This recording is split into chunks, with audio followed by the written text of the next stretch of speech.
ಕನಿಷ್ಠ ವೇತನ ಜಾರಿ ವಾರಕ್ಕೊಂದು ರಜೆ ಹೊಸದಾಗಿ ಹೊರಗುತ್ತಿದೆ. ನೌಕರ ನೇಮಕಾತಿಯಲ್ಲಿ ನಡೆಯುತ್ತಿರುವ ಭ್ರಷ್ಟಾಚಾರ ತಡೆಗಟ್ಟಲು ಒತ್ತಾಯಿಸಿ ಕರ್ನಾಟಕ ರಾಜ್ಯ ಸರ್ಕಾರಿ ಹಾಸ್ಟೆಲ್ನ ಮತ್ತು ವಸತಿ ಶಾಲಾ ಗುತ್ತಿಗೆ ನೌಕರ ಸಂಘದ ವತಿಯಿಂದ ಪ್ರತಿಭಟನೆ ಮಾಡಿದರು.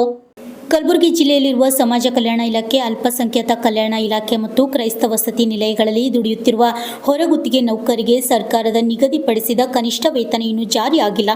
ಹಿಂದುಳಿದ ವರ್ಗಗಳ ಇಲಾಖೆ ಸಮಾಜ ಕಲ್ಯಾಣ ಇಲಾಖೆಯಲ್ಲಿ 3 ತಿಂಗಳ ವೇತನ ನೀಡಿಲ್ಲ. ಕೂಡಲೇ ವೇತನ ನೀಡುವಂತೆ ಆಗ್ರಹಿಸಿ ನಗರದ ಜಗತ್ ವೃತ್ತದಲ್ಲಿ ಹಮ್ಮಿಕೊಂಡಿರುವ ಪ್ರತಿಭಟನೆ ಮಾಡಿದರು.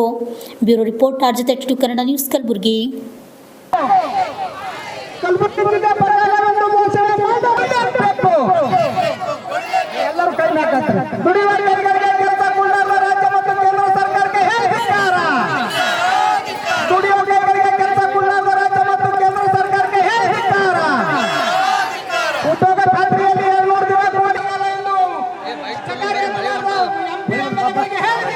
ಜಿಲ್ಲೆಯಲ್ಲಿ ಕಳೆದ 1.5 ತಿಂಗಳಿಂದ ಮಳೆನೇ ಇಲ್ಲ. ಪೂರ್ತಿ ಕೆಲವು ಜನ ರೈತರು ಕೆಲವೊಂದು ಭಾಗದಾಗ ಸ್ವಲ್ಪ ಮಳೆ ಬಿದ್ದಿದ್ದಕ್ಕೆ ರೈತರು ಬಿತ್ತನೆ ಮಾಡ್ಯಾರ. ಇವತ್ತದು ಬೆಳೆ ಎದ್ದು ಒಣಗಲಕ್ಕೆ ಶುರು ಮಾಡ್ಯಾರ, ಮಳೆನೇ ಇಲ್ಲ. ಮತ್ತು ಅಲ್ಲದೆ ಇವತ್ತು ಗ್ರಾಮೀಣ ಪ್ರದೇಶದಲ್ಲಿ ಇರ್ತಕ್ಕಂಥ ಉದ್ಯೋಗ ಖಾತ್ರಿ ಯೋಜನೆ ಎಲ್ಲಿ ಸರಿಯಾಗಿ ಜಾರಿ ಆಗ್ತಾಯಿಲ್ಲ. ಕೆಲವು ಗ್ರಾಮ ಪಂಚಾಯತ್ಗಳಲ್ಲಿ ಉದ್ಯೋಗ ಖಾತ್ರಿಯಲ್ಲಿ ಕೆಲಸ ಮಾಡಿದ್ರು ಕೂಡ 2 ವಾರ 3 ವಾರ ಕೆಲಸ ಮಾಡಿದ್ರು ನಿಲ್ತಾನೆ ಅವರು ಬಾಕಿ ವೇತನ ಪಾವತಿ ಮಾಡಿಲ್ಲ.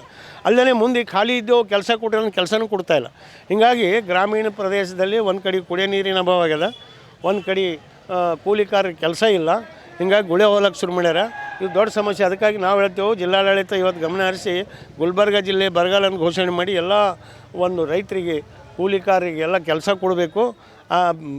ಮತ್ತು ಪುನಃ ಮಳೆ ಬಿದ್ದಾಗ ಬಿತ್ತಲಾಕ ಬೀಜ ಗೊಬ್ಬರ ಎಲ್ಲ ಕೊಡಬೇಕು. ಈಗಾಗಲೇ ಬಿತ್ತಿದಂಥ ಬೀಜ ಗೊಬ್ಬರ ಎಲ್ಲ ನಷ್ಟ ಆಗ್ಯದ. ಹಾಗಾಗಿ ಇವತ್ತು ನಾವು CPM ಪಕ್ಷದಿಂದ ಗುಲ್ಬರ್ಗ ಜಿಲ್ಲಾ ಬರಗಾಲ ಅಂತ ಘೋಷಣೆ ಮಾಡ್ಬೇಕಂಥೇಳಿ ಈ ಒಂದು ಹೋರಾಟ ಮೂಲಕ ನಾವು ಸರ್ಕಾರಕ್ಕೆ ಒತ್ತಾಯ ಮಾಡ್ತಾಯಿದ್ದೆವು. ಅಲ್ಲದೆ ನಮ್ಮ ಹಾಸ್ಟೆಲ್ ನೌಕರರು ಇವತ್ತು 1-2 ತಿಂಗಳ ಹಿಂದೆ ಇವತ್ತು ಕನಿಷ್ಠ ವೇತನ ಜಾರಿ ಮಾಡಬೇಕಂತ ಸರ್ಕಾರ ಆದೇಶ ಮಾಡಿಲ್ಲ. ಆದರೆ ಇವತ್ತು ಮೈನಾರಿಟಿ ಮತ್ತು ಸಮಾಜ ಕಲ್ಯಾಣ ಇಲಾಖೆಯಲ್ಲಿ ಕನಿಷ್ಠ ವೇತನ ಜಾರಿಯಾಗಿಲ್ಲ. ಅದು BCM ಇಲಾಖೆಯಲ್ಲಿ ಮಾತ್ರ 2 ತಿಂಗಳು ಹಿಡಿದು ಕನಿಷ್ಠ ವೇತನ ಅವರು ಜಾರಿ ಮಾಡ್ಯಾರ. ಸಮಾಜ ಕಲ್ಯಾಣ ಮತ್ತು ಮೈನಾರಿಟಿದು ಅಧಿಕಾರಿಗಳು ಅವರು ಭಾಳಷ್ಟು ನಿರ್ಲಕ್ಷ್ಯ ಮಾಡತ್ತಾರೆ. ಅದಕ್ಕಾಗಿ ಇವತ್ತು ಕನಿಷ್ಠ ವೇತನ ಜಾರಿ ಮಾಡಬೇಕು, ವಾರಕ್ಕೊಂದು ರಜೆ ಕೊಡಬೇಕು ಅಂತ ಇದು ಪ್ರಮುಖ ಬೇಡಿಕೆ. ಅಲ್ಲದೇ ಸಿಬ್ಬಂದಿಗಳಿಗೆ ಈಗ ವೇತನ ಹೆಚ್ಚಾಗ್ಯದ, ಭಾಳಷ್ಟು ಕಿರುಕುಳ ಕೊಟ್ಟವ್ರಿಗೆ ಕೆಲಸ ತೆಗೆದು ಹೊಸಬ್ರಿಗೆ ತೊಗೊಂಡು ಶುರು ಮಾಡ್ಯಾರ.